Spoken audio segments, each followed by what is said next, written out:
Señores, recuerden que, como todos los martes, estamos recibiendo a nuestro querido amigo, el historiador, investigador, docente, doctor en filosofía, ex embajador ante la Santa Sede, integrante del grupo de trabajo de Verdad y Justicia, Mario Cayota, en el 98.7. Buen día, bienvenido, Mario.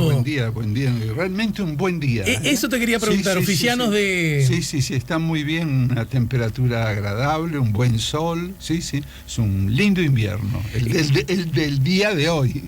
Sí. Es que ha empezado bastante bien el invierno, ¿no? No podemos quejar. No podemos quejar, es verdad. Hace exactamente una semana se cumplía un nuevo aniversario del golpe de Estado, y tal como ocurre algún año con más insistencia, con más participación, otro año con menos, seguramente, imagino, el año que viene, cuando se cumplan 45 años, habrá un subrayo un poquito por esa obsesión que tenemos de marcar los años redondos o de marcados por los lustros. Lo cierto es que a 44 años del golpe de Estado se hicieron unas nuevas reflexiones acerca de las razones que provocó el golpe de Estado, cómo estamos parados hoy día, más de 4 décadas después. Y en ese contexto, una vez más, y está bien que así sea, creo yo, se hablan de las razones que explican el golpe de Estado, ¿verdad? Y hay de todo punto de vista. Unas, para hablar de dos extremos, yo por lo menos los visualizo así. Una, en Uruguay hubo golpe de Estado porque estuvieron los tupas, generando la idea de que sin subversión no hubiese existido el quiebre institucional. Otras, casi en la dirección opuesta, señalando, hubo golpe de Estado solo porque se le antojó y quiso el imperio de los Estados Unidos, ¿verdad? Como si las condiciones del propio Uruguay en sí mismo no hubieran facilitado una y otra. Lo cierto es que en el medio seguramente hay mucha cosa y merece mucha explicación, pero en todo caso, vos querías traer arriba de la mesa un análisis sobre estos asuntos, análisis que según vos no se hace tan frecuentemente, ¿no? Sí, porque yo estoy totalmente de acuerdo contigo que cualquier fenómeno histórico se tiene que analizar desde un criterio, diríamos así, de pluricausalidad. Es raro el hecho histórico que responda a una sola causa, ¿no? Que esté condicionado por un solo actor o un único protagonista, ¿no? Que puede ser grupal, naturalmente. Hay factores diversos que inciden, y tú has señalado varios. Yo podría agregar uno que está un poquito olvidado también, que es la corrupción y, diríamos así, el abuso que se daba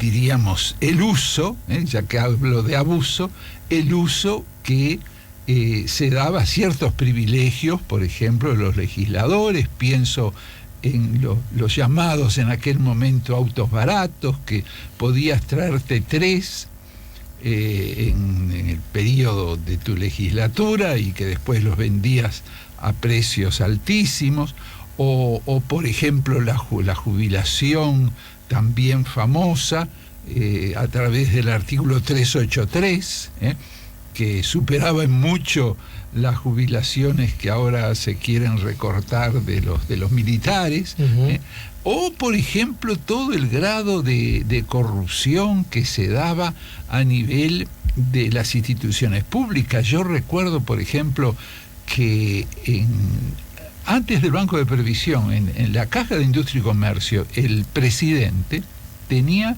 54 secretarios, que solo, además, secretarios contratados, ¿no? Que solo se ocupaban de los trámites jubilatorios, estaban dedicados exclusivamente a eso.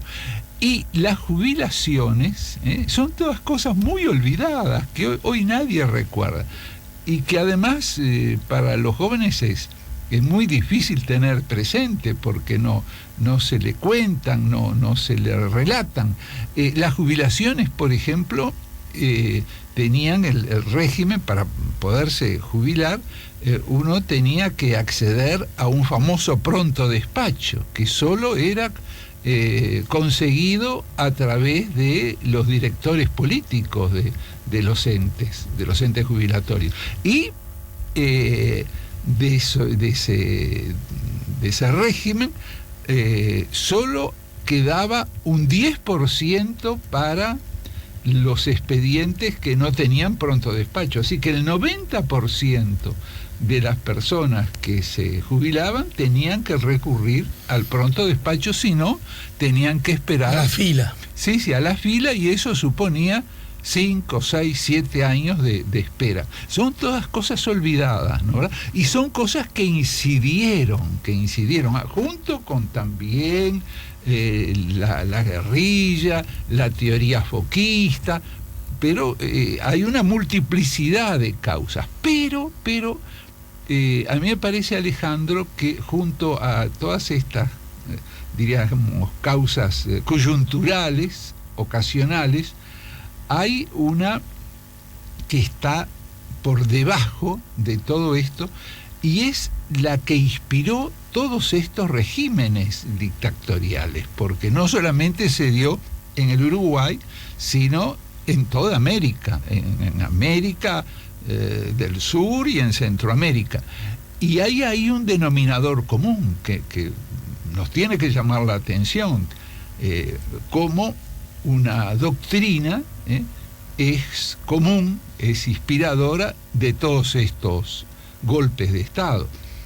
Salvo Paraguay, porque el pobre Paraguay ya tenía una dictadura que podríamos denominar endémica, ¿no? Que venía de mucho tiempo atrás, ¿no? Después se sumó también a esta identificación ideológica de la que yo hablaba. Me estoy refiriendo, Alejandro, a la famosa, hoy olvidada, sobre todo muchos jóvenes no saben ni de qué se trata, me estoy refiriendo a la doctrina de la seguridad nacional, ¿no? ¿Verdad? Y ahí yo no voy a hacer un estudio pormenorizado, lo tengo, pero no cabe en el programa un estudio pormenorizado de los orígenes de la doctrina de la seguridad nacional, que tiene fundamentos muy antiguos, ¿no? ¿Verdad? Que está emparentada también con el pangermanismo y después el nacionalsocialismo y algunos otros ismos que andan por ahí. Pero yo me quiero centrar en lo que tuvo de influencia en nuestras dictaduras, que obviamente no empiezan, diríamos así, con la uruguaya, ¿no? ¿Verdad? Claro. También hay que aclarar que la represión, las muertes, las detenciones arbitrarias son incluso anteriores al 27 de junio del 73. Más allá de las formas institucionales que se conservaron, sí, es verdad, yo no voy a discutir eso, pero a partir del año 68, después de la muerte, de la lamentable muerte del general Gestido, bueno, hay muchas muertes, hay grandes torturas, todo eso, como todavía estábamos, entre comillas, en democracia, hay constancia en las interpelaciones que llevó a cabo, algunas son realmente magistrales, ¿no? Selmar Michelini y alguien que falleció recientemente, Daniel Sosa Díaz también. De manera que hay toda una preparación previa al golpe de Estado del 73. Pero Alejandro, yendo a los orígenes de esta doctrina, bueno, hay dos principios básicos en los que esta doctrina se asienta. Uno es la, diríamos, geopolítica, linda palabra, la geopolítica. Y la otra es la geoestrategia, diríamos así, tiene dos cimientos muy fuertes y grandes teóricos. Hay que reconocer, uno puede discrepar radicalmente con quienes van a ser sus teóricos, pero son sin duda intelectuales de fuerte personalidad. La geopolítica estudia que los poderes que se disputan el dominio del espacio. ¿Cómo? ¿Del dominio del espacio? ¿Qué se quiere decir con eso? No, el espacio es un sentido amplio, el espacio político, el espacio económico, el espacio militar, el espacio cultural también. Eso es la geopolítica, el estudio del espacio en ese sentido tan amplio. Ahora, si la geopolítica es el estudio, ¿no?, del espacio en este sentido, bueno, la geoestrategia, ¿qué hace? Bueno, la geoestrategia define los planes para alcanzar los objetivos y también los recursos. ¿Para qué?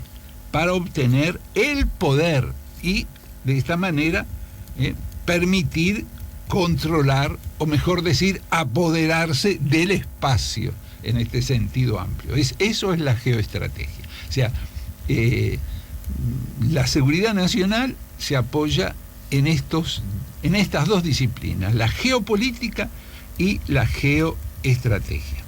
Ahora, cuando uno lee, no voy a hacer mención de todos estos teóricos, porque si no vamos a estar hasta que, como dice el paisano, hasta que las velas ardan, ¿no?, al final. Bueno, pero cuando uno lee a los teóricos de la doctrina, de la llamada doctrina de la seguridad nacional, bueno, constata que en esta doctrina todo está planteado en términos de poder y de guerra, de amigos y enemigos que por supuesto hay que acabar, ¿no? Y acá viene, esta sería la parte doctrinaria, teórica, pero ahora viene la parte histórica. En la coyuntura de la llamada Guerra Fría, creo que no tenemos necesidad de definir, ¿no?, lo que es la Guerra Fría, lo que fue la Guerra Fría, ¿no? Diríamos así, esa situación de continua tirantez entre los grandes poderes que se daban en ese momento en nuestra pobrecita tierra. Bueno, en la coyuntura, entonces, decimos, de la llamada Guerra Fría, esta doctrina va a servir, sin con esto querer satanizar, tú sabes muy bien, Alejandro, que yo me rehúyo a los esquemas, ¿no? Pero esta doctrina va a servir para que el poder hegemónico de Estados Unidos se proponga que reordenar a las naciones tanto de América, de Sudamérica, como de Centroamérica. Hay que reordenar. Hay una crisis, hay un desorden, y hay que reordenar, porque está en peligro la nación. Por eso viene lo de seguridad nacional. Es casi una ironía, porque estas naciones quedarán sometidas, queriéndolas salvar, quedarán sometidas a un orden internacional, cuyo, diríamos así, poder de decisión no está precisamente en los estados nacionales, sino en otro lado. Pero lo que se dice, la razón que se da, o el pretexto, es que la nación está en peligro. Uh-huh. De ahí el término seguridad nacional, uh-huh, ¿no, verdad? Ahora, para adecuar sus fines, esta doctrina, bueno, va a afirmar que es imprescindible luchar contra los enemigos, contra los enemigos que ponen en peligro a la nación, ¿no? Hay que declarar la guerra, y para ello es necesario preparar a sus ejércitos. Es fundamental. Y acá otra vez el dato histórico. El dato histórico. Por eso, y ahora me dirijo a los escuchas, por eso se van a crear aquellos centros de adoctrinamiento, que hoy yo hablo con los jóvenes instruidos, inquietos, y no tienen idea de todo esto. Aquellos centros de adoctrinamiento, ¿no? Que por ejemplo, uno era la Escuela Superior de Guerra en Fort Gulick, era en Panamá, que todavía estaba la zona controlada por Estados Unidos. Bueno, ahí va a haber una famosa Escuela Superior de Guerra, Fort Gulick, ¿no? Que adoctrinaba a los militares que a esta escuela iban. Otra era la Escuela de Guerra Especial de Fort Bragg, allá ubicada en Carolina del Norte. Y luego, por citar otro, hay más, el Colegio Interamericano de Defensa, que ese va a funcionar en Washington. Ese va a funcionar. Y que eran como usinas ideológicas. Usinas ideológicas, exactamente. Y acá viene lo impactante, acá viene lo que tenemos que recordar. Estos centros de adoctrinamiento van a ser muy importantes para la aplicación de la doctrina de la seguridad nacional. Van a ser funcionales. Y tenemos que pensar que por el ejército uruguayo fueron más de 2.000 oficiales. ¿Los escuchas? Entienden bien, no me equivoqué, sí, más de 2.000 oficiales pasaron por estos centros de adoctrinamiento y de enseñanza. Cuando hablamos de la lucha armada, de los que se entrenaban en Cuba o en Angola, sí, hay que tenerlo presente eso. Pero hay que tener presente también esta otra cara, como se dice, esta otra cara de la moneda. Los que se entrenaban y eran adoctrinados, porque no era un entrenamiento físico, no, había cursos teóricos, y realmente con datos, con elementos de base que armaban justamente toda una doctrina, ¿no? ¿Verdad? ¿En qué años eso, Álvaro? Ahí está. Esto empieza ya... Álvaro, te dije. No, me siento muy honrado. Todavía los ecos vigentes. Sí. El recuerdo con Alcuri. Sí. No, esto empieza, está muy buena tu pregunta. Esto empieza ya por los años 60. Por los años 60. Ya, poquito antes, pero 59, 60. ¿Y quiénes van a ser los teóricos que se encarguen después en América del Sur, por ejemplo, de llevar adelante esta doctrina? Bueno, ahí nos vamos a encontrar, por ejemplo, con el general Onganía. Qué casualidad, después, conocido dictador de la Argentina. Uh-huh. Nos vamos a encontrar con el general, por ejemplo, Pinochet. Pinochet se le crea ingenuamente una cátedra, ¿no?, en la Escuela Superior de Guerra chilena, ¿no?, en la que él se va a desempeñar como catedrático, ¿no?, con todas estas ideas, general Pinochet. En Brasil va a haber, que desgraciadamente, un hombre muy inteligente, general Golbery do Couto e Silva, que después va a ser uno de los dictadores en Brasil, ¿no?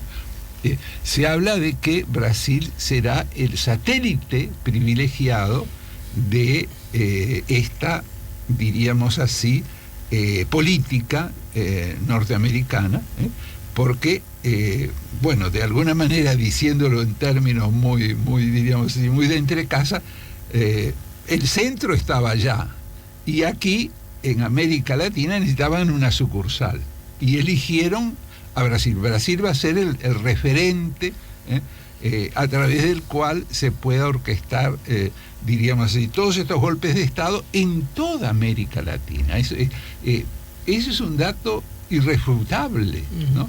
Y si uno lee, algunos amigos dicen que yo soy un tanto masoquista, ¿no?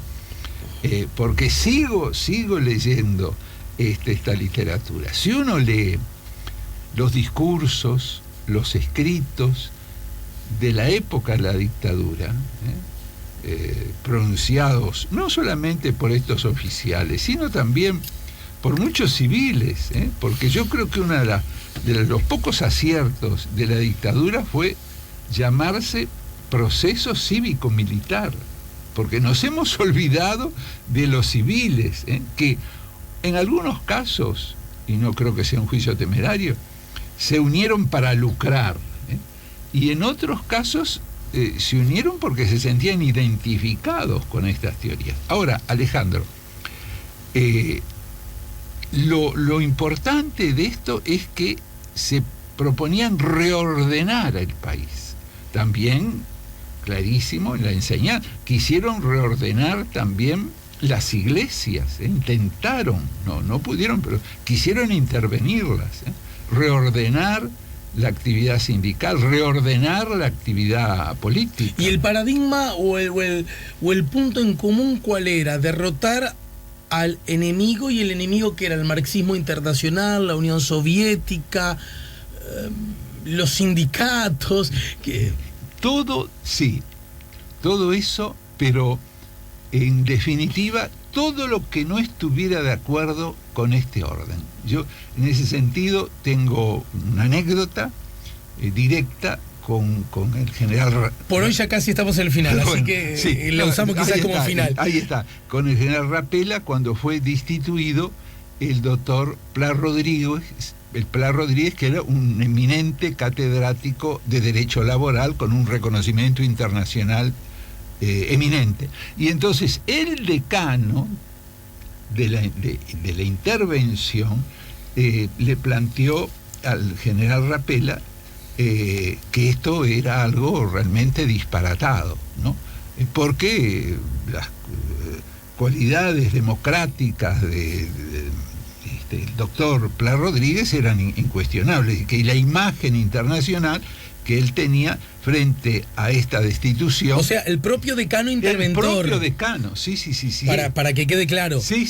Un civil alineado con el proceso encabezado por los militares, ¿no? Porque si no, no sos interventor, ¿verdad? Totalmente. Te vas para tu casa. Sí, totalmente de acuerdo. De todas maneras, de todos los interventores, era de los mejorcitos, entre comillas lo digo. De los menos malos. De los menos malos, perfecto, muy bien. Porque siempre le digo a todo el mundo, sí. A veces uno está obligado. Hay una frase de Benedetti que a mí me gusta mucho: uno no siempre puede hacer lo que quiere. Exacto. Pero no está obligado a hacer lo que no quiere, ¿verdad? Clarísimo. Muy sabio esa afirmación. Y entonces el general Rapella le preguntó, bueno, lo interrumpió, le dijo, pero el doctor Pla Rodríguez está con nosotros, está con el proceso. No, evidentemente, general, él no está, no acompaña el proceso. Entonces, es un enemigo. Y como enemigo, dijo textualmente, hay que destruirlo. Porque el esquema era ese. Entonces, no era solo la Unión Soviética, los subversivos, los demócratas liberales, porque así nos llamaban a todos los demócratas, sino el que no se identificara con ese orden que se pretendía establecer. Y yo creo que esto, acabando, tenemos que estudiarlo, porque la doctrina de la seguridad nacional se olvidó, se sustituyó, pero no se hizo un análisis crítico de esta doctrina. Y de cómo influyó en la realidad nacional. En la realidad nacional, con lo importante que fue. Gracias, muchas gracias, Mario. Como siempre, la seguimos en todo caso. Busquen por allí Doctrina de la Seguridad Nacional como una de las razones que explican los procesos dictatoriales, ya no solo de Uruguay, sino de buena parte del continente. Perfecto. ¿No? Señores, nos vamos. Mario Cayota estuvo con nosotros.